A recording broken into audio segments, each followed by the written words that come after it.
It seems like after every game, the 13 that the 76ers have played, we say they did it again. One way, it's they lose a close game. The other way, they win a close game. Welcome to the PHLY Sixers postgame show, live from the Xfinity studio after a win, a nice home win by a 2-point margin, 110-108. Rich Hoffman, Devon Givens, Bree is producing. She's the president of basketball operations. We are presented by Bet365. Download the Bet365 app. Use code PHLY365 when you sign up. Whatever the moment, it's never ordinary. It's always the case with the Sixers at Bet365. Man, what a game. Once again, we have much to get into. Check in with Kyle Neubeck from the arena. Plenty of players to talk about tonight in a positive way. We have to discuss Paul George's debut this season and also just overall with what we normally do, a temperature check and so on as we go along this night. But we have to begin after this win with the main thing from Rich Hoffman tonight. Whew.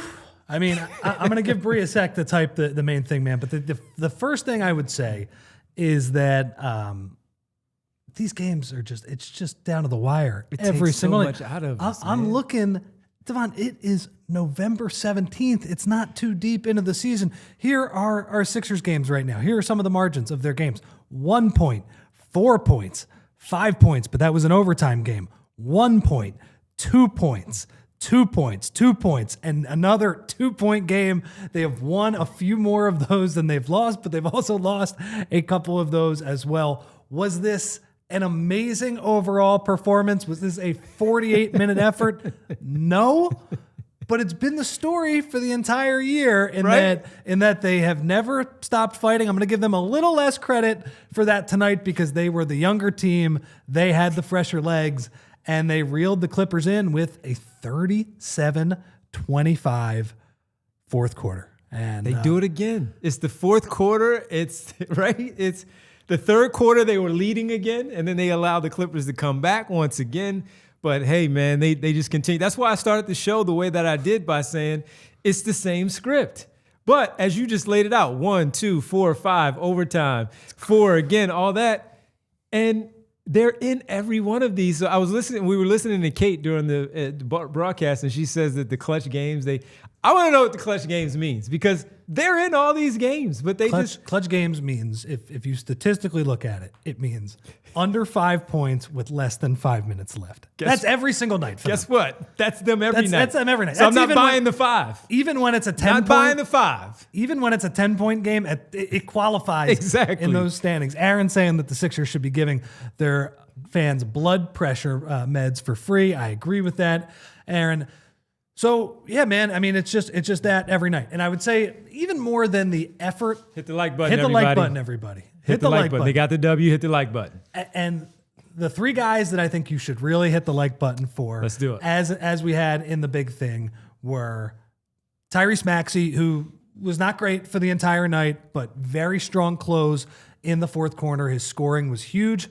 Quentin Grimes, who started the second half, they make the switch. Again, for Barlow. For Barlow, second game in a row where Nick Nurse has put Quentin Grimes in to start the second half. It didn't pay as immediate dividends as it did in Detroit, but unlike that game, they were able to reel the team back in at the end of this. Quentin Grimes, his individual defense on James Harden, who was cooking them in the first quarter, was absolutely getting whatever he wanted. Quentin Grimes, amazing defense the entire second half. We were watching the game, man, and I was like, man, Harden needs a screen. He needs to get Grimes off of his body because he's not scoring. Even on the drives when he was getting to the rim, Grimes was still in the area and he was missing the layups. And yeah, did Grimes foul him on that last shot at the end? Yeah, he did. He did. He got away with it. But for the most part, he played awesome defense the entire night. And then the third guy to shout out, I said it in the pregame. I said, we were like, who do we think is going to get the backup center minutes?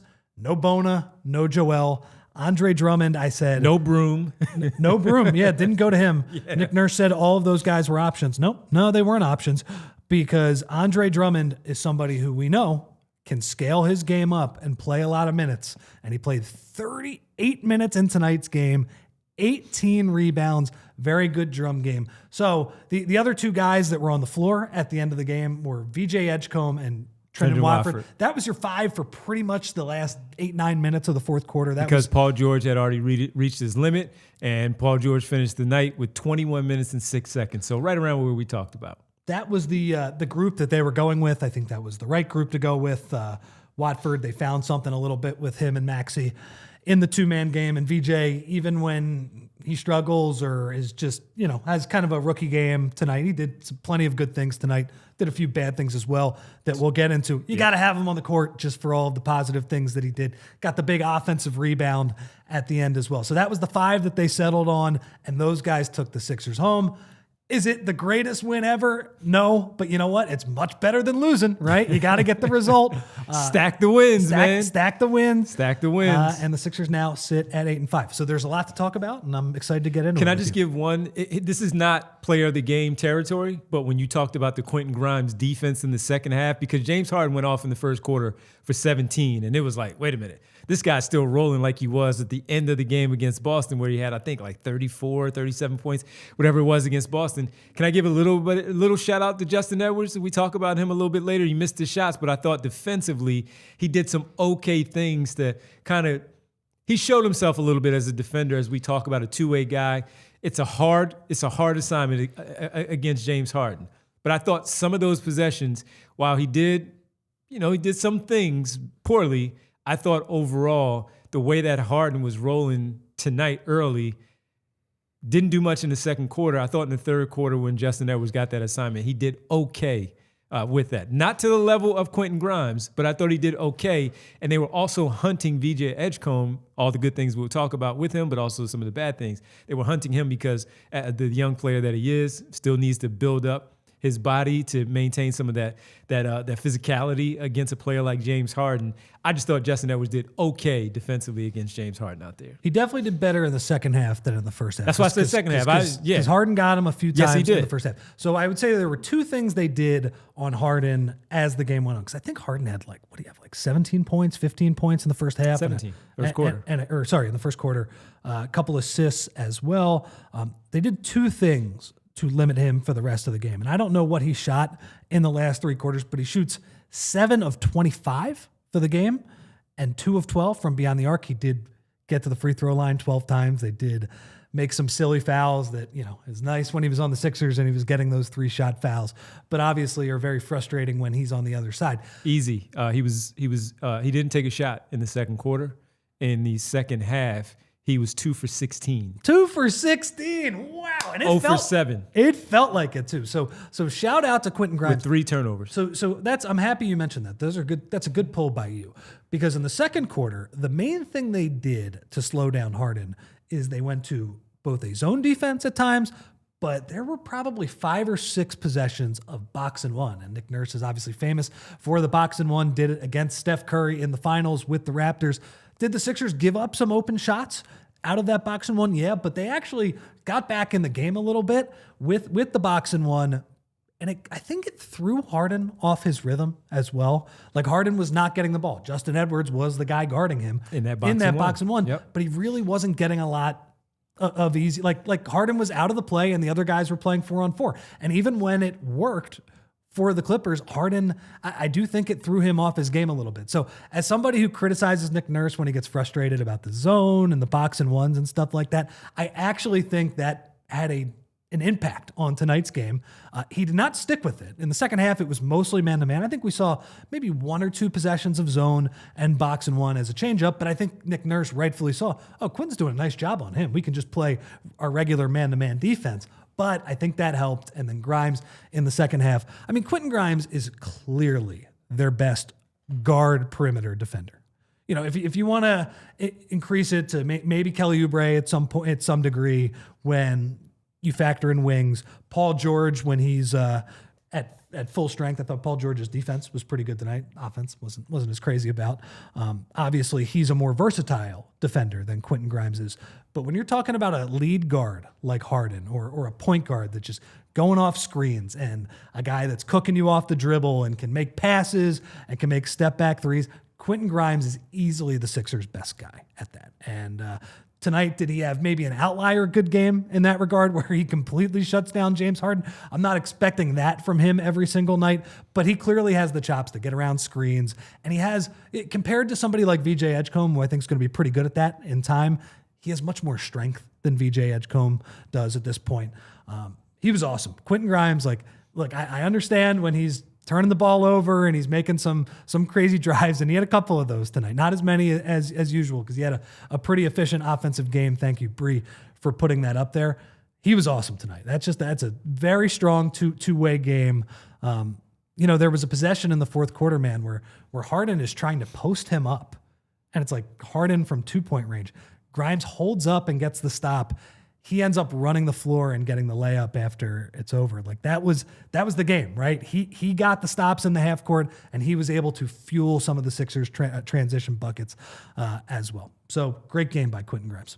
No, it was, man. And just to see the contributions that you're getting from this team right now. Tonight, they finished with 4 players in double figures. On the night, we'll talk about Paul George a little bit later. But Maxey's 39 led them, 14 each from Drummond and Edgecombe, with 19 off the bench for Quentin Grimes. And to your point, in the fourth quarter, man, Maxey with 14, 7 for Andre Drummond with 5 boards, and Quentin Grimes 9 points there in that fourth quarter. Grimes, Drummond, Edgecombe, and Maxey all played 12 minutes each in that final frame. He stuck with that group. And they stuck. It was working. And as Rich pointed out, they were 37-25 winner in the fourth. So that is clearly, what they needed. But again, they just continue to do this where they put themselves in these tough spots after the third quarter. And here they are once again. They were down 10 after 1 and had to fight back to push the plus 12 to win by 2 here tonight. But they did it again. And we were pretty much looking at it saying, you know what? This isn't just an off night. They couldn't make shots. They couldn't hit threes. And you get some really, really big contributions from those guys down the stretch. The rebounding from Andre Drummond. There weren't too many times where he left it any doubt for any teammates to pick it up. He was just snatching the ball out of the air and giving them no doubt at all of what it was going to look like. And he was just simply fantastic down the stretch to be able to play that 12. As tough as Zubac is on the glass, on the boards, meeting someone like John Collins at the rim, et cetera, and helping out with those guys. His hands are quick once again, knocking down a big three-pointer again in the fourth quarter from the corner. And that's just... Good bet. Well, one of the good bets there. But that's just what he does, man. And then, as we've talked about Quentin Grimes so much this season, the Jekyll and Hyde nature, as we talk about the team, the Jekyll and Hyde nature of Quentin Grimes, where he'll have a tough night where he goes... When he's bad, he's bad. No question about that. And look, he was 6 for 10 tonight. He was an efficient one. And sometimes we're like, slow down. Well, often we're saying, slow down, man. You'll finish. Because there was a one where he got a really, really good drive to the cup, and he had a wide open layup, laid it up, scooped it. I thought he should have dunked it and all that. But he was doing so based on where the defender was. Then he has another play where it was... He has a hot potato because of him not taking a driving lane that was clearly there for him off he had a great move with the handle in and out. He got the defender off balance. He had a straight line drive from the wing and kept going. Instead, he passes to Maxey. Maxey has to throw up a heave to beat the shot clock. It was a miss. And Maxey, of course, had it going in the second half. But this is the Quentin Grimes. That's the Jekyll and Hyde of it all. And you got the good version tonight because... where Maxey finishing with the 14, tied Maxey with 6 assists tonight, hit a big 3 once again in the fourth quarter, but he wasn't as aggressive. And you're trying to get Paul George involved. And you look at Trendon Watford, who also, while he was in the closing lineup, didn't have it offensively tonight. You, again, needed someone else to step up, and you got that from Drummond and Grimes to help Maxey. And that's often the question for us. Who's going to help Tyrese Maxey down the stretch when he needs it as he's going nuts in that fourth quarter for that 14? Who's going to be the one to contribute in other ways? and you got it from Grimes with his 9 points off the bench. Once again, efficient. And that 7 points, the 5 rebounds from Andre Drummond. Just timely things from those guys to make it happen. Huge play from Drum, too, that I guess he might have gotten an assist on, but he definitely had the offensive board where the ball is going to Zubac and Drum beats him to the ball and taps it to Watford for an offensive rebound after not a great offensive possession 100%, for the Sixers. So 100%. huge play. Like Drum made some winning plays. And also, I would add, too, we're talking about Grimes and the defense against Harden. I like Drum up against the screen. Like get Drum. I know it seems counterintuitive. Defensively? Yes. Yeah, when he hedges. Get him higher up against the screen because, like you said, he has pretty good hands, right? And he can do some stuff there. But he's also just not a good rim protector. So force the defense to make some other moves. And I felt like as the game went on, the Sixers started creeping him up further and further up against the screen. I understand some of that too is you hang him back because you want to keep him out of foul trouble. You're going to play him 38 minutes in tonight's game. But man, when he's the backup center, I like him up against the screen. They should continue to do that. I think some of their best defensive stretches on the year, the beginning of the third quarter in Detroit the other night being another one, have come when Drum is aggressive and hedging those screens and trapping once in a while. So something to look at moving forward. And again, for a team that we spent the whole first couple weeks talking about, okay, the offense is great, but man, this defense is absolutely horrible. I think finding something that can at least even just make you average defensively is a huge deal. And on a night where they weren't very good offensively, half-court offense struggled again for very long stretches of this one, that half-court defense ended up getting the Sixers over the finish line. Yes, it did, and we have plenty to talk about here on the show tonight, so stick with us as we go through the win. We'll check in once again with Kyle Neubeck from the arena and see what he has going on, and we have our temperature check on the other side for the Philadelphia 76ers to see how things are playing out for this group, but plenty of good to talk about while we focused on the three of these guys. Let's talk about Maxey's second half because he was pretty much brilliant in the second half once again. Sixers win by 2. Another close one.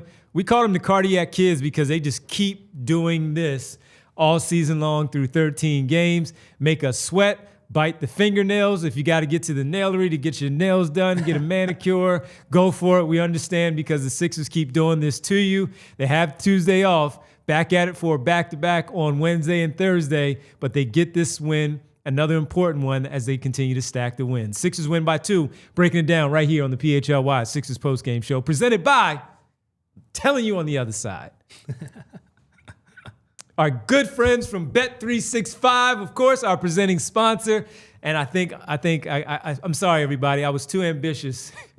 The one I was worried about was the Drummond three-pointer, and he got it on his second attempt. I did not get the 5 boards from Dominic Barlow in this 21 minutes. He had 1 rebound, and I let you guys down. I have to make it up to you on Wednesday. But if you did make the wager, you did put the ticket in, and you did so at Bet365, then you are one of the 90 million users worldwide, like myself, like Bree and Rich and everybody else here at PHLY. If you have not signed up, please go sign up.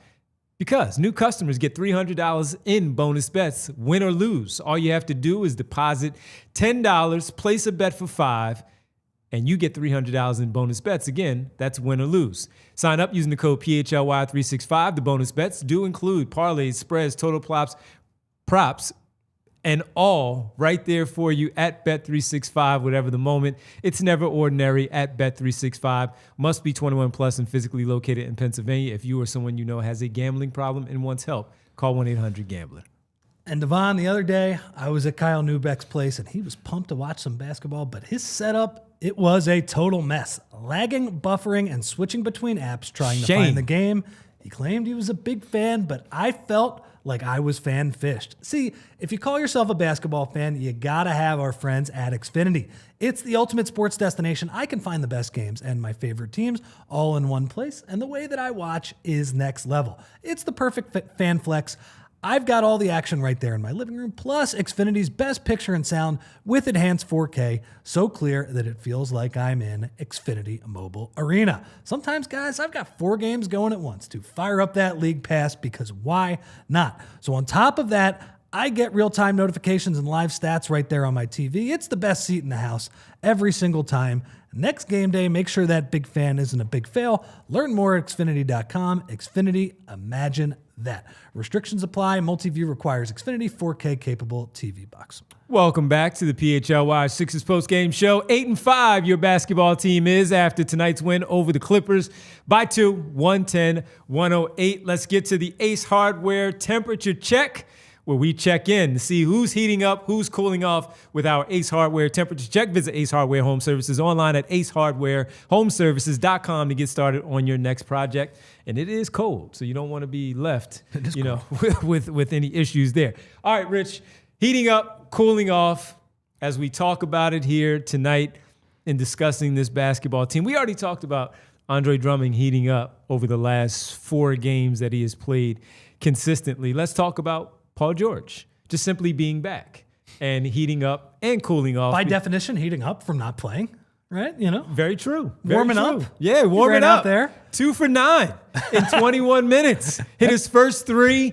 That was his first shot. Fouled on his very next attempt, which he that was behind the 3-point line as well. He made 2 of 3 from the free throw line. He was 4 for 7 from the free throw line tonight. So not great when you get some freebies there, and that would have certainly helped you out in the end where it doesn't have to be such a close win. But he did contribute on the glass. 7 boards, 3 assists in his time out there on the floor. What did you see? So I said it earlier. First off, for a first game, I thought the most important thing looked like he was moving pretty well. He did. Yeah. He did. I thought This is why we thought he should be back like a week ago. Yeah. Maybe 2 weeks ago. He looked more than ready to play. He looked athletically pretty good out there. It was different than what we saw from Jared McCain, and that's a whole nother thing that we don't have to get into right now. Nah, we'll save that. Okay, but in general, I enjoyed watching PG play defense more than I enjoyed him play offense tonight. And I think he was like 1 for his last 8 from the field. Yeah, he was 2 for 9. He made that first shot. That was it. So I thought there was one sequence that really kind of summed up what I was enjoying and what I was not enjoying about Paul George tonight. The Sixers get a stop and he skies for a rebound. He had a couple of awesome rebounds tonight, and I was like, okay, that's a good sign for a team that has struggled on the boards, although they're creeping up closer to average on the defensive glass for the season. That's huge to have a guy who can sky in and get some of those rebounds. So he gets a great rebound, pushes the ball up the court. Remember he had that weird spin move early in the game too? And Brees said he hit the wrong button. It's like he hit the wrong button in the video game control. He ended up making the 3, I believe, on that play. But anyway, so he pushes the ball. I think this was in the second half after getting that great rebound. And then with like 18 seconds on the clock, he takes a step back jumper against Zubac that Zubac had very well contested. And I'm just like, man, that's just not a good shot. That's just low value stuff that early in the shot clock. They ran him for a couple of isolation plays where they did this last year where they ran him off an Iverson cut onto the left side and had him try to score. Frankly, he had James Harden on him for most of the game. Wasn't exactly cooking Harden. Wasn't getting like great shots. We talked a lot last year about how he just does not get to the rim all that much anymore. So they're going to have to work on getting him into the half-court offense, getting the ball moving a little bit more. He also just missed a couple of open threes. Those are good shots. I think you take those. Paul George is a good shooter. But overall, I was encouraged because the defense was good. He had an awesome block from behind out of the zone today. I forget, was it Harden? It was somebody where he just completely just inhaled his shot. John Collins. Oh, John Collins. Yeah. So that was a very nice play. Was encouraged with all that. Was not expecting Paul George to light the world on fire in tonight's game. So good start from him. How many minutes did he end up playing in this one? 21. 21. Good start. Breeze got the early shot from him tonight. Yeah, good to see him get on the board. The easier, get easier acclimation for him than Jared McCain. But yeah, they have some work to do. And I should say too, again, this is partially PG. This is partially Maxey. Everybody takes some ownership in this. Their half-court offense, man, until the fourth quarter, was a disaster for the 4th straight game tonight. It was just not very good. Think about Tyrese Maxey. Through 3 quarters, he was basically getting everything in transition. They were getting nothing good in the half court. And I think teams have settled on a strategy that the Sixers are going to have to combat at some point. Now, I do think Joel Embiid is going to be huge in terms of combating this strategy because teams are playing really physical. I think the Clippers switched absolutely everything outside of Zubac tonight. They were switching 1 through 4 every screen, on ball, off ball, and they were incredibly physical against the Sixers. They were hacking them the entire game. There was one possession in the first half where Chris Paul, I couldn't believe he wasn't called for a foul, where he's just grabbing Maxey at every turn. Now, I will say, Sixers shot 1 million free throws in the third quarter, in part because the Clippers were hacking and they were grabbing, and the refs did a good job of calling some of those fouls in the third quarter. But the Sixers, they need to have a better answer for, okay, teams are going to be aggressive and physical and switch everything. You got to have actions that you can get to that cause confusion. I thought Dom Barlow, who did not close tonight's game, thought he made a couple of good plays where he would slip a screen, he would fake a screen, he would flash from the baseline. There needs to be elements in your offense where you're creating a little bit more confusion because Tyrese Maxey is just going to get switch. He's not going to be able to get an advantage one-on-one unless there's a bad defender. So there's a lot of work that still needs to be done in that regard. I'm happy that Nick Nurse can do a little bit of a film session at tomorrow's practice after a win. But, if they had gone on to lose that game, I would not have blamed the defense. Defense stunk in the first quarter. Last 3 quarters, it was pretty darn good, I would say. But the offense, particularly in the half court, particularly when teams are going to be aggressive and going to switch against you, there needs to be more consistent answers against that because they've been bogged down for the better part of 4 games. Nice job in the fourth quarter. I thought they got Maxey off the ball. He made a couple of threes with screens off the ball where they were able to spring him. I believe it was actually pretty smart from Nurse as well. They had a play where they would throw the ball to Paul George and Drummond was the guy who would screen off the ball. So that means there's no switch because Zubac is the guy who's guarding Drummond. If that screen hits, Maxey has an open look at 3. They need to get more of that stuff in their offense. And that's okay. Again, this is the post-expectation Sixers. I do think there are going to be ups and downs. We're seeing that over the last few weeks that it's been clunky. But that is something they need to identify and get better at. So a couple of things on Paul George for me. I'll just highlight a couple of plays in particular. Well, one play in particular on the offensive end. Early on, VJ Edgecombe was 2 for 6 from 3 tonight. We talked about the second one that he made in the fourth quarter, which was huge for the Sixers down the stretch. He continues to do this. He not really seeming like he's in it, and he's not shooting all that well early on, but he makes a big shot. Not afraid to take those shots at the end. But early on in the first quarter, as Paul George was, again, getting things going. He took a couple of shots already. In the first quarter in general, Paul George was 1 for 4, and he had 1 assist. That 1 assist was on the one VJ Edgecombe 3 that he made in that first quarter. And it was a great, great recognition of where the player was. Paul George gets to the middle of the floor. That was a nice pass, man. Did exactly what he needed to do, drew the defense in the paint. Boom, quick recognition to VJ Edgecombe in the corner for a wide open 3. It was good to see him knock that down. It was such a good pass, deserved to go in, and VJ knocked the shot down. Absolutely, yes. But this is what we talk about, the element of what he brings to the table. Trendon Watford, really good passer. Tyrese Maxey talks about it all the time. Type of player that they didn't have last season. And my pushback was always where you had Paul George, he just wasn't healthy with 41 games that he played, because he makes those same types of passes, if not better, when you talk about an all-star level player that Paul George has been his entire career, All-NBA as well. So that recognition, and to what you talked about in the pregame show, which is the fact that you can do so many things with him on ball, allowing Grimes tonight, Maxey as well, to play off ball and get the work done that they did, coming around screens, catching the ball on the move, maybe even go downhill and finish, or if not, go downhill where you get those defenders off balance to step back and take a step-back jumper that you want. Or, like the play that I just mentioned in regards to Edgecombe's 3 in the first quarter. That's what Paul George brings offensively. The offensive stuff will come. James Alexander III in the chat is always in here hanging with us. We appreciate it. James mentioned he'll get his rhythm. Paul George will get his rhythm. And I agree. He also has not played since March.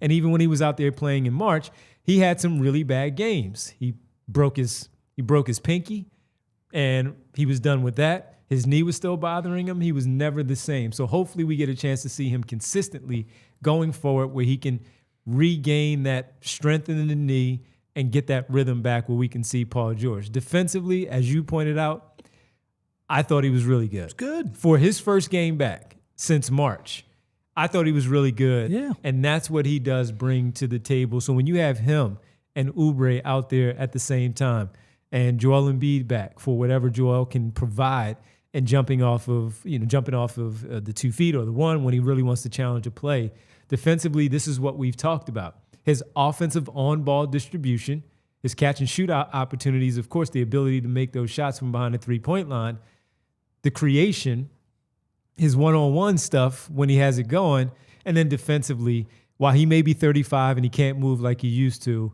when we say Drummond is older and he still has some really good hands, well, Paul George, that defense has never left him where he knows how to take away angles, to reach at the right time, to contest at the right time. He knows how to do all that stuff. And if we are to say that they do have the depth on this basketball team, having a player like that as a bonus is big for the Sixers. How they use it, how many games he plays going down the stretch, going forward, I don't know.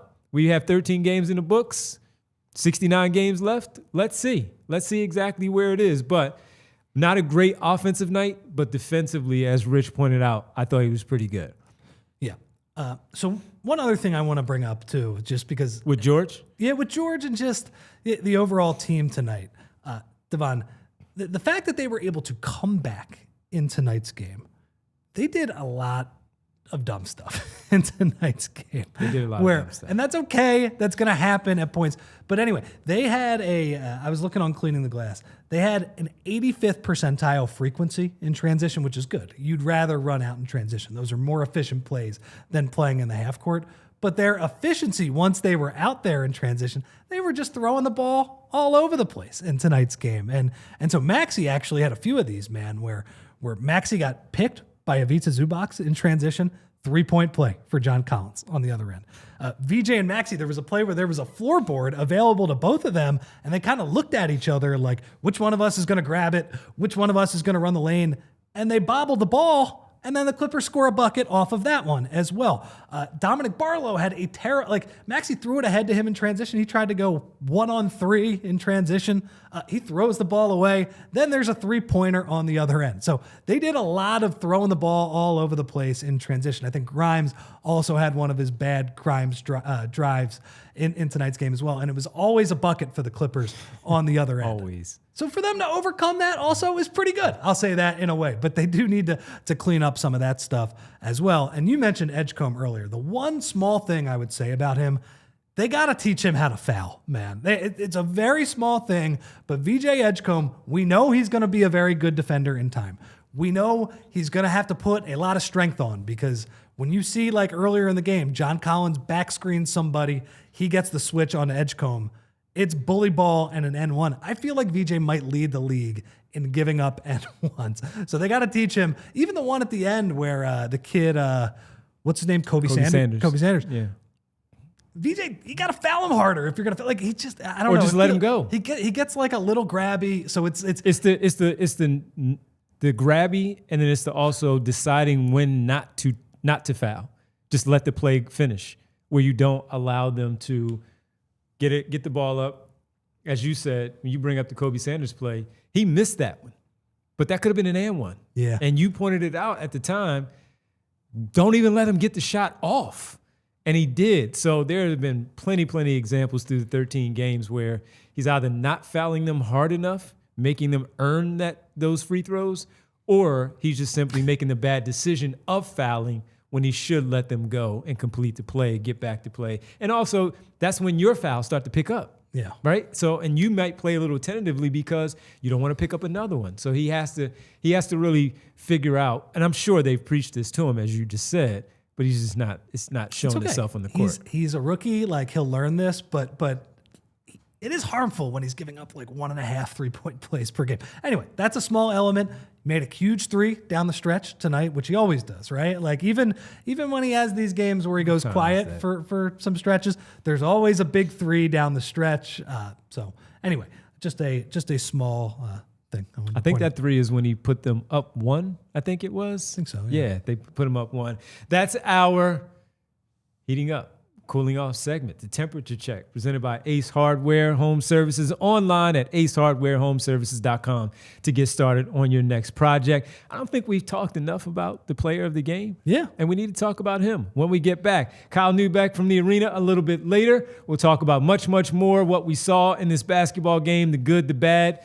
But the good, most importantly, is they got the win, and we'll see how they come out of this one for their doubleheader on Wednesday night. Wednesday and Thursday, back-to-back, home and away. We'll talk about this one first right here on the PHLY Sixers postgame show.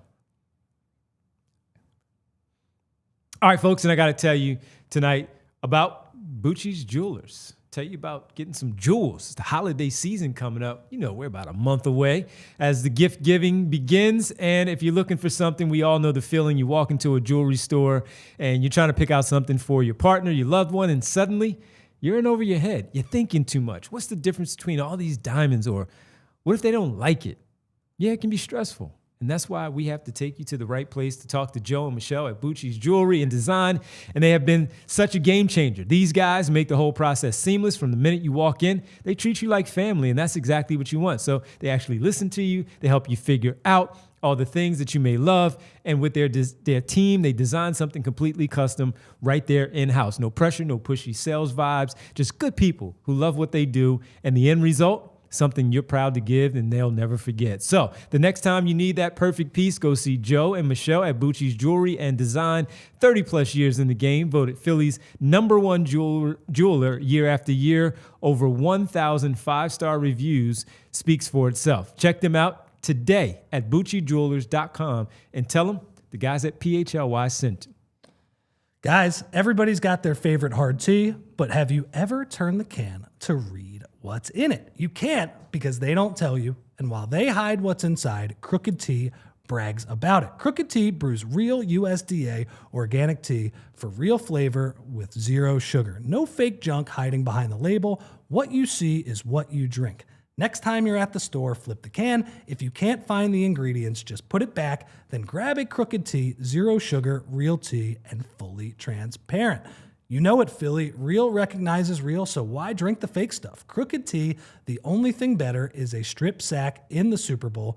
Visit crookedtea.com to find a store near you. All right, Bree, welcome back to the PHLY Sixers postgame show. 2-point win for the Sixers over the Clippers. Tyrese Maxey goes off. He is our player of the game tonight as he went ballistic. He had, 12 after 2 in the first half.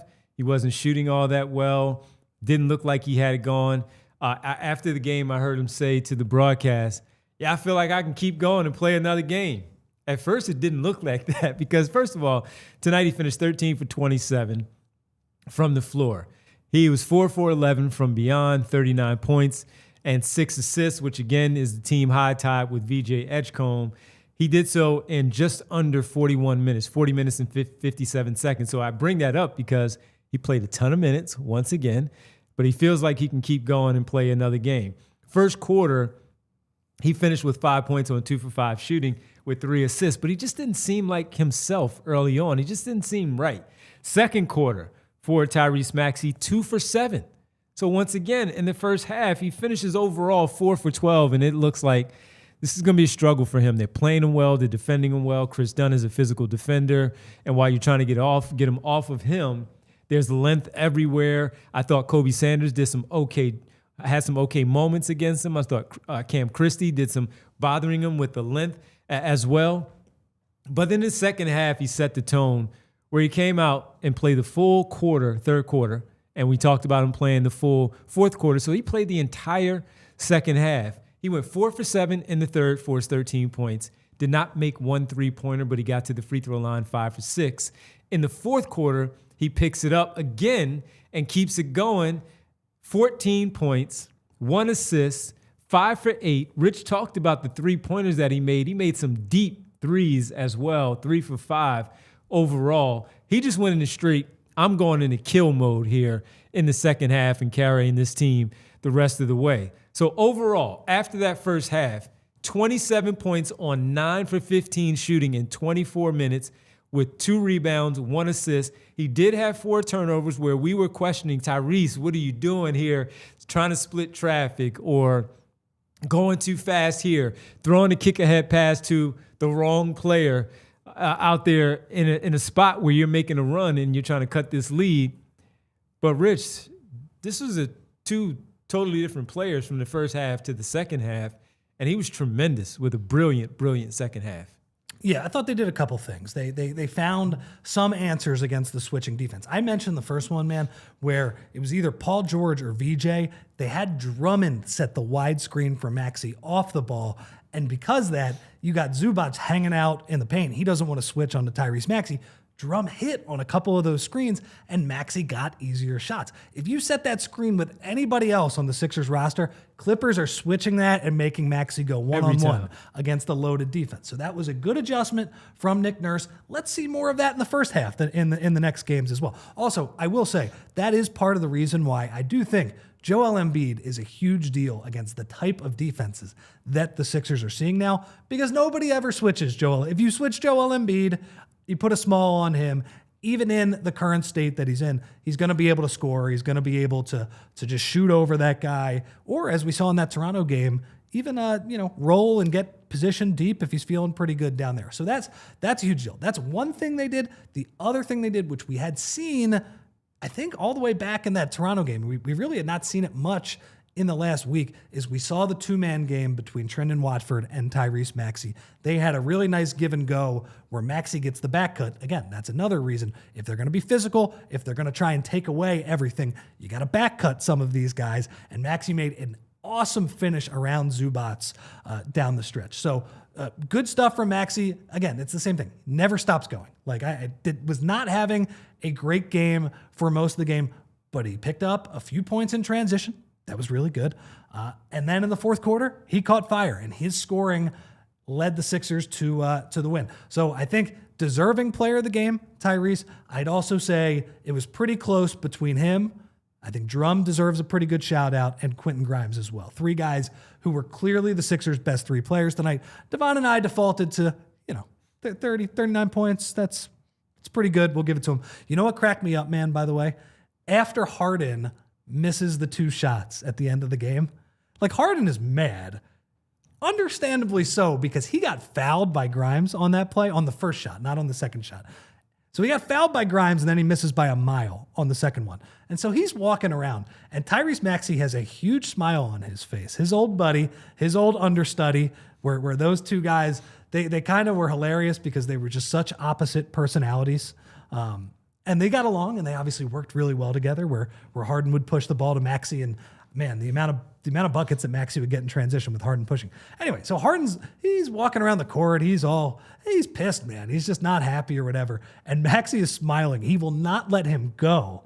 He's like, man, you got to say hi to my mom. My mom is standing Exactly. right here. Mom wants to see you. And make sure you come. But he was not having it. And no, Harden was like, can you just give me 20 seconds Yeah. after we lost the game? But you know what's funny? Because it makes me think of those times where we would look at Tyrese Maxey during James Harden's tenure here, and Tyrese Maxey was always smiling, as you pointed out.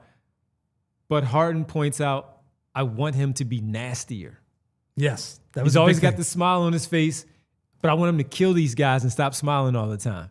But Tyrese Maxey does it his way, with the smile on his face, and he destroys you in either way.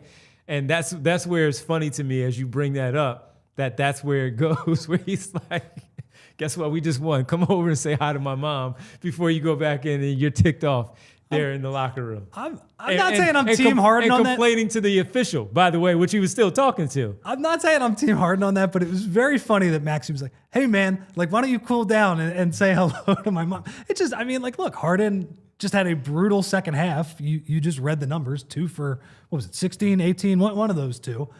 And he had just missed 2 shots at the end of the game. And he's like, hey, come on, man, I'd like you to see my mother. She thanks you for everything you did for me. Anyway, Harden eventually went over there. I thought that part gave her a hug. Smiled. He smiled too. He smiled too. So that's good stuff there. I guess a couple things we should just point out as well. Well, let's do it after the break. Okay. Yeah, let's do this after the break. We come back, and we close things out, check in with Kyle, maybe some audio from Nick Nurse about VJ Edgecombe from the arena with his post-game availability, and everything else that Rich has on his mind that he wants to get off his chest. So we come back, we get to it all right here on the PHLY Sixers post-game show, a victory post-game. Let's talk about more on the other side. Got to tell you about Parx Casino, these weekends and all, where you may not have anything going on, and you're like, let me get out just a little bit, go hang out. Well, I'm going to tell you about the good people at Parx Casino and the Excite Center at Parx Casino, which is one of the many things that I love about my casino of choice, the great entertainment, and it's close. All you have to do with the #1 casino is located in Bensalem. So all you have to do is take the Street Road exit off I-95 and the PA Turnpike. The Excite Center is the state-of-the-art entertainment venue located inside Parx Casino, named one of the best places to see the country's best comedians and music headliners. You just had Bill Murray and the boys hanging out at Parx Casino. Why weren't you there? We told you when they were coming in November, you should have been there. All right, you missed that one. I'm jumping all the way to March because I'm looking forward to this one. I got to reach out to our people. Tracy Morgan, March, Parx Casino. If the Sixers are not playing, I am there at Parx Casino. That's right, the only place to see Tracy Morgan and so many other great entertainers right there at Parx Casino. Get your tickets at parxcasino.com for all shows, and maybe you'll see us there as well. Parx Casino, this is how you win. You must be 21 and over. Gambling problem, call 1-800-GAMBLER. And guys, hats, I got one on right now. Whether you need snapbacks, truckers, fitteds, beanies, or tees, Branded Bills has you covered with performance and style. And if you're looking for some gear to make your brand stand apart from the crowd, let's say you're at a work outing or a family outing, or for whatever reason, if you need custom gear, Branded Bills has you covered with the best custom headwear. Start your order, and their dedicated team will help you create the exact custom apparel that you need. And they also have a partnership with Penn State as part of their campus collection. Some sweet Nittany Lions headgear. Go on their site, check it out, and head on over to brandedbills.com and use the code BBPHLY for 15% off your first order. And we're back here on the PHLY Sixers post-game show. Let's get to a couple of super chats here before we hear from Nick Nurse and Kyle Neubeck. Let's start off with the haiku from Skunk Riley. This haiku is titled, Ugly Win, Despite Maxey Magic. Mud on every boot. Victory limps across the line. Still, the crowd exhales. Love it, Skunk. Beautiful as always, Skunk. After those tough three-point makes, and man, he had this one scoop layup that I still don't know how he got to finish, and one split the traffic, two defenders. I think it was Collins and Zubac that were at the rim, or Lopez, one of the big guys, and the creativity to just get it underneath their arms and finish off balance the way that he did. Just fantastic finishing from Maxey there. One thing from Maxey too, because obviously there are times when he doesn't get all the way to the rim. Yeah, I like it better when he has a little bit of an advantage created. I will say he is awesome at finishing on the right side off the wrong foot. So off his right foot, he got he got a foul on one of those against Chris Dunn. By the way, Chris Dunn, again, every team is going to put their pit bull defender on him for the entire game. I know Kobe was guarding him down the stretch a little bit too. That's another very athletic guy. Yeah. But Tyrese is really good at drawing contact. Doesn't always get the foul call, but drawing contact when he feels somebody on the left hip, shooting off the right leg, which is not common. That's shooting off the wrong foot, getting it up off the glass and scoring. Sometimes he makes those shots, and I think that should have been a three-point play instead. So, yep. I mean, again, he has gotten better as a finisher. Yeah, for sure. Yeah, I mean, we have plays like that, but then we also have some of the other ones where we're like, that was a bad shot. But I think most times he's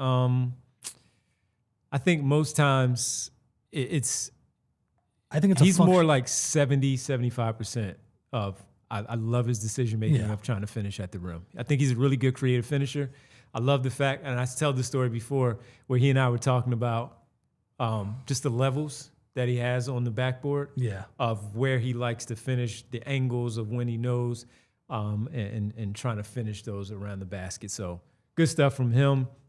By the way, because of the press conferences and all, it's going a little bit too long tonight, so we're not going to have Kyle. We'll catch up with Kyle tomorrow at 3 p.m., everybody. So we'll catch up with Kyle 3 p.m. with Derek right here on the show, Bree as well. We'll all be with you, me and Rich and Bree, on Wednesday for pre and post as the Sixers, once again, another home game, front end of their back-to-back. So, yeah, just the layup packages that he's talked about, of being able to finish those, the different levels and all. I just love how he does that. And the creativity.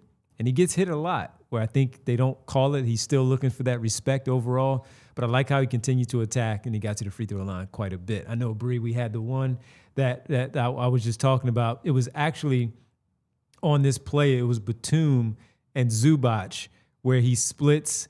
He gets the back cut from Watford. Yeah. Exactly, yeah. And he splits the two, gets to the rim, and gets the foul call. And just great body control, I thought. And great finish there over those two guys, or over and under in between those two guys.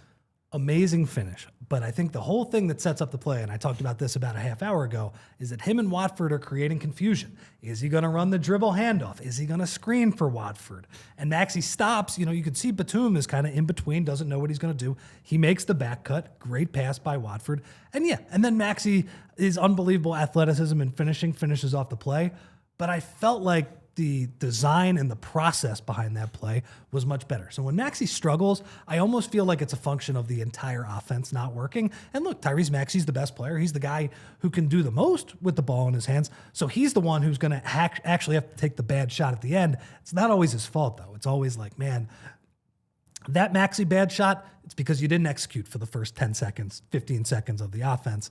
On that one, thought the execution was there. And then, yeah, once you get him downhill, he's gonna have some acrobatic finishes, and like you said, he's gonna put it off the top of the backboard if he has to. He has great touch. So more of that, because again, you're gonna be guarded by switching physical defenses until you can show you can consistently score against them. Absolutely. All right, let's keep it going. EJ Barrett says I should keep hating on Drum so he keeps playing well, or give him credit and risk the jinx. VJ keeps having big threes late. Love Watford's TD pass. Paul George moving well, the rebounds and the blocks as well. He continues fine with Joe sitting, just for pain if they can hold the playoff spot. Don't take chances if you don't have to overall. Appreciate it, EJ. What do you make of his not wanting to jinx Andre Drummond? Keep calling him out, man. If it's working, keep calling him out. This way the Sixers get the good version of Andre Drummond. The TD pass that... Let's talk about that one, because we were going back and forth on that play in that fourth quarter, where Watford gets the ball, identifies, I think it was Grimes on the left side, VJ Edgecombe streaking on the right. Baseball pass, touchdown to football pass, touchdown to VJ Edgecombe, catches it in stride, tries to lay it up, Kobe fouls him. I said off the bounce, because of the uncertainty of where the defender is, that you know, which is why he went up fast to try to finish it, try to dunk it so you can get the 2 points. Because I think if he finishes that if he tries to dunk it. He's going to get hit. Just dunk it, leave no doubt, and get to the free throw line for the and one. He takes the layup, gets the foul. Tough spot. He goes to the free throw line, misses two. Two big misses down the stretch. Kind of like Boston in that first game. Exactly, yeah. And while he comes back and he makes up for it and he does some really good things, again, it's just the process of a rookie trying to figure out what and what not to do in those spots. But it's not just the rookie. Any player can do that. You can be a 10-year vet and decide, I'm just going to lay this one up because I think it's a better option. That's just decision-making. I'm just critiquing. I thought he should have tried to dunk it. All that stuff. Great recognition, though, from Trendon Watford. Did not play a really good game, but had some good moments down the stretch. I think that's the biggest bummer of the play, because Watford gets that rebound, and you could tell he didn't see it right away, but he still, even though he recognized it late, he saw VJ was open enough. That was a great pass on the outlet. Because even if he couldn't get that one, I think he could have hit Grimes first and let Grimes continue the outlet. But great pass, right on the money. And that's when, we were kind of talking about it midway through the game. I think Watford only played like 5 minutes in the first half, and I was like, man, he was terrible. I was like, man, he just has not been very good. Kept picking up fouls since that triple-double. Yeah, he did not guard Harden well in the first quarter either. Strong second half for him, and I think he is a way to help unlock Maxey against switching defenses. All right, before we get to Nick Nurse, you said you wanted to bring up a couple of other plays that you wanted to talk about. Well, the two things I just wanted to bring up, because I'd be remiss if we didn't talk about these. How about the two challenges at the end right there, man? Kareem. That was a crazy shout out Kareem. Last minute. Yes, thank you. Shout out to the Sixers video coordinator. Kareem Thauer is his name. I think I'm pronouncing that right. You can look it up. He's on their staff directory. Kate brought him up a few games ago. Yeah, I mean, that was a great challenge because he was like, look, Drum fouled Kobe on the rebound. But if you look, a little bit of a push in the back from Zoo. He gets the foul. And Kareem, not only does he get the overturn on that one, he gets rewarded with Drum knocking down 2 free throws. Devon, how many points did they win by tonight? 2. Kareem the GOAT. It seems like they have gotten something a little better with the challenging this year. And then the other play we probably need to talk about, this one was not as positive. Sixers down 2, or Sixers up 2. Inbounding the ball, I believe they had a few timeouts left. 2 things that were a bummer on that play. Number 1, I think if you're Nick Nurse, call a timeout and advance the ball. It's just easier to inbound the ball from half court. You can run forwards, you can run backwards. There are a lot of things that you're able to do. We've seen this story, Devon, in higher stakes basketball before. I don't need to bring up, we did that podcast a couple years ago where they struggled inbounding the ball from under the basket, I believe when they had some timeouts left in that Knicks game. So that's one thing. That wasn't great. Number 2, I do think Maxey needs to be a little bit stronger with the ball in those shots. Number 3, I still thought he probably got fouled on that play by one of those guys. It is tough when they're allowed to hack you, but the ball did hit Batum's knee on the first one. I did feel like, I don't know, I guess I was just feeling all doom and gloom. I just was like, man, I think that's going to be Clippers ball. It bounced right to them on that one. So they got to clean up some of the late game inbounding. Lucky it didn't bite them, I'm sure. I was wrong. Rich was right, because I said, Rich, no, he clearly tried to split it, and the ball went off his knee. Yeah, he shouldn't have done that. Yeah, I was wrong. I thought the Sixers were going to lose that one, and but Kareem, fantastic job, man. Shout out Kareem, only on the PHLY Sixers show, and of course Kate calling him out on TV. So look, the Clippers got one back, and Maxey's probably got to be a little bit stronger with the ball there. Like I do think with Maxey there, like cup the ball a little bit like a running back when you're trying to split there, like trying to split it through 2 arms, holding it out like that. NBA players are good, man. They're very good NBA players, and reaching out. I get what he was doing, because I think he would have gotten through it had he gotten the ball over like he wanted to. I think he could have just dropped it and caught up to it. Yeah, like we've seen. So. Good idea, but look, not the one thing I will say is, as much as the Sixers struggled with that tonight, I watch a lot of NBA games. Teams struggle inbounding against pressure late in games a lot. They really do. It's not just the Sixers in that regard. I've seen the Sixers actually, they've made some games closer with some late game traps and those plays. So that Boston game that they lost on Halloween, they did a good job at the end of that one as well. But yeah, they need to get better, and Tyrese has got to be a little bit better with the ball. And I think Nurse probably needs to help him out with the timeout as well. I just thought I would mention that. Happy it didn't ruin the game for us tonight. I'll give this one to Nurse too. Good ATOs again, man. Good ATOs. He had a few. The Grimes one. Yeah, the Grimes one was fantastic. Yeah, it really was, man. Good ATOs by Nick Nurse. He's been pretty good all season long with those. Before we go into overtime, I'll tell you about that in a second. I want to say this. When we talk about cooling off, Can I call out Twitter real fast? Sure. I like to DM some of the folks in the chat a lot. They DM and they ask about basketball stuff. We just chat. You have that relationship. I get stuff from Twitter and send it to Bree for the show, where it's easy to just, hey, let me get this and send this to Bree right away. And now I got to clip this and do all that. I can't talk to the people because I'm not verified. I don't want to be verified. And I'm not paying to be verified. And now I can't just simply DM the people back. What's going on? What's going on, Twitter? It's not a great platform. No, it's not. It's not a great Can't even do that anymore. What is happening? What is happening? No notes. I completely agree. What is happening on a million fronts on that social media app? You got to put in a passcode. What? For what? social media? What do I need a passcode for? Outside of the username and the password and all that, why do I need an extra passcode to go into a DM? What is going on? This is insane stuff. I mean, really. Yeah, they just keep another check of why we don't use social media because of this type of stuff. What is this? Why do you need a passcode to be able to use a DM on a free website? All right, going in overtime, everybody. Because what the hell is happening? Going in overtime, visit us at allphly.com for the remainder of the show. We thank everybody. Oh no, says it might be cheating. Might be people. What does that have to do with me? You're just trying to talk some hoops with people. Yeah. I mean, but I hear you. Oh no. It could be. I don't know what's going on. People will find other ways to do all that stuff if they need to. They don't DMs there. Things get scary in the DMs. You can DM in Instagram, can't you? You can DM in Blue Sky. So I think I try to stay. I'm talking basketball. What do I? I try to stay out. Yeah. Come on. This is ridiculous. I need a passcode for that. I love your passion on the subject, I got to say. No, I agree with you.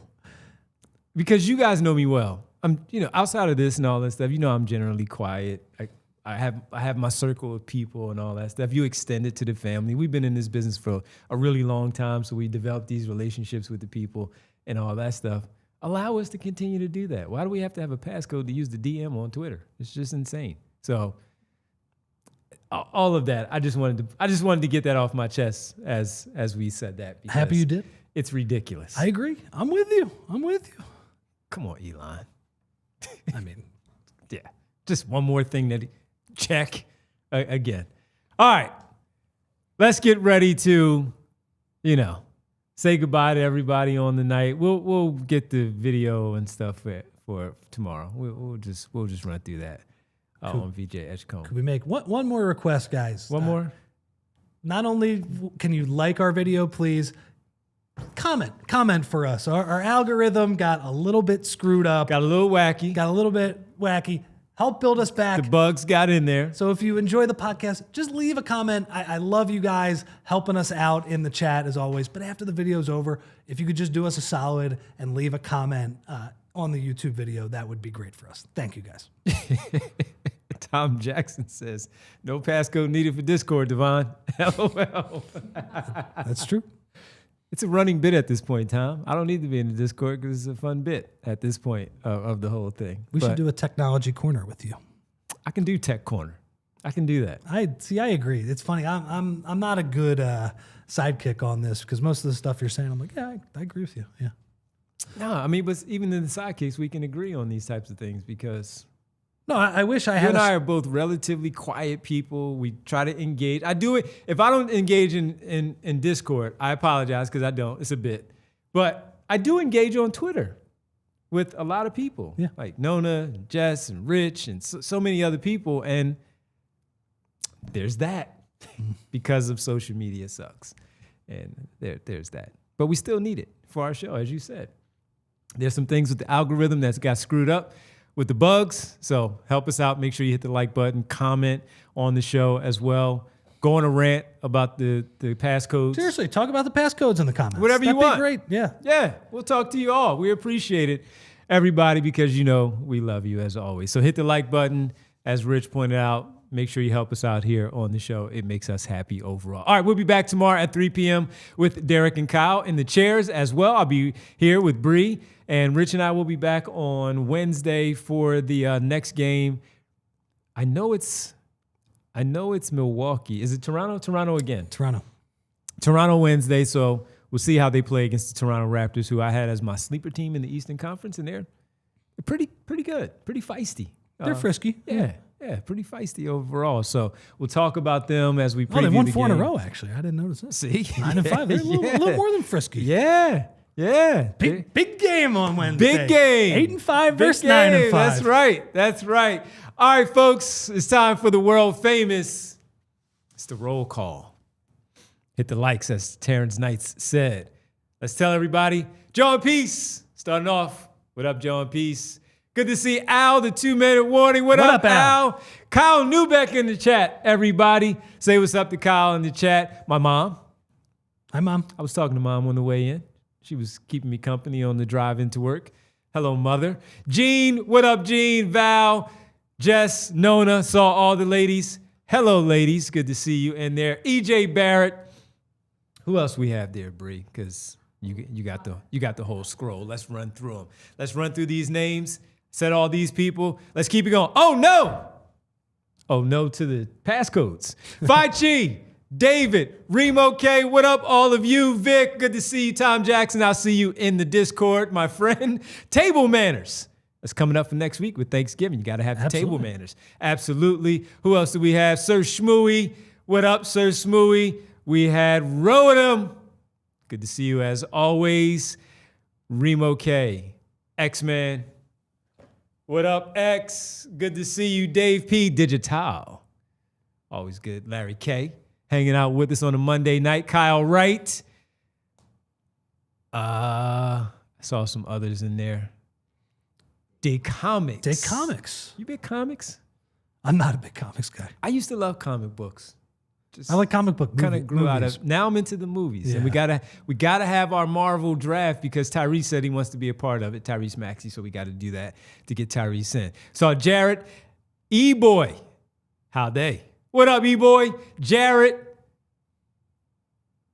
and everybody. That's good. We got everybody. Holy cannoli, Jaden in there. Good to see everybody. Thanks for hanging out with us on a Monday night behind the Sixers. 2-point win, a good win, another sweat by the Sixers where they pulled the win out in the end, 110-108 over James Harden and the Los Angeles Clippers. Tyrese Maxey, Andre Drummond, Quentin Grimes, shout out to you in the second half. Phenomenal work by you guys. VJ Edgecombe, a couple of good plays there as well. Good stuff. Make sure you like and subscribe to the show. Tell a friend to tell another friend to tell another friend. I don't know that they want their names out there, but I happened to be in a local store and saw a family. Guy was a big fan of our show. Wanted to say hello. Did you get his name? I did, but I don't know that they want their name Okay, out cool. there. Yeah, but that said, great to see you in the store, family. Thanks for watching our show and supporting. You never know who's watching. And again, we've all been in this business for many years. A lot of people have seen us over the years. Some still can't find us, Rich. So that's why we say, make sure you spread the word. Tell a friend to tell another friend to tell the family member and the other family member of where you can find us. Because all I do is I say, do you mind if I take your phone right now and just hit the subscribe button right here? Real easy, and you can do the same with your family and friends as well, especially with the holiday coming up. Seriously, Thanksgiving. Get all the aunts and uncles, get the subscribes. You don't want to watch Dallas. Come on. You turn us on, right? Everybody can get 8 subscribes. We'll be swimming in the algorithm. We'll be doing great.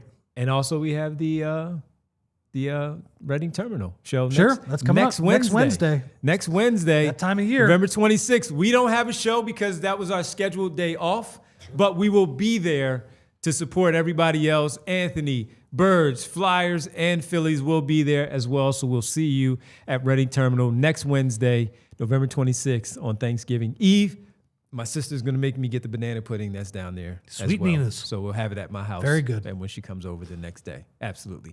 All right, like and subscribe. When you do, you hit the bell icon as well. And the sound goes like when it is showtime here on the PHLY Sixers podcast.